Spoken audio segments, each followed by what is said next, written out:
Bonjour Nicolas Barré. Bonjour Mathieu. Vous êtes le directeur des Échos. Votre éclairage écho ce matin concerne la réforme de l'ISF. C'était un cheval de bataille des Gilets jaunes, on s'en souvient. Un premier rapport d'évaluation donne des arguments au gouvernement ? En effet, c'était une promesse d'Emmanuel Macron, évaluer la réforme de l'ISF et, s'il le faut, la corriger.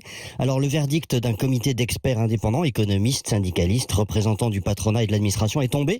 Et les premiers éléments, en effet, sont plutôt favorables au gouvernement. Le rapport note en particulier une chute de 40% des départs à l'étranger d'assujettis à l'ISF en 2017. Il faudra voir si ça se confirme sur la durée. Et puis, ce rapport montre aussi une hausse des dividendes qu'on peut attribuer à la flat tax. Vous savez, ce taux unique sur les revenus du capital. Résultat, c'est une réforme qui renforce l'attractivité française. L'autre critique de la réforme, Nicolas, consistait à dire qu'elle favorisait les plus grosses fortunes. Eh bien, la réforme montre au contraire que ce ne sont pas les plus gros patrimoines qui ont bénéficié de cette réforme.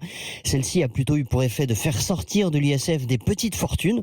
Le nombre de redevables a chuté de 360 000 à 130 000. Et puis, autre enseignement, malgré la réforme, eh bien, la France reste l'un des pays qui taxe le plus le capital. Contrairement à ce que l'on pouvait entendre sur les ronds-points, les faits sont têtus. Merci Nicolas Barré, directeur des Échos.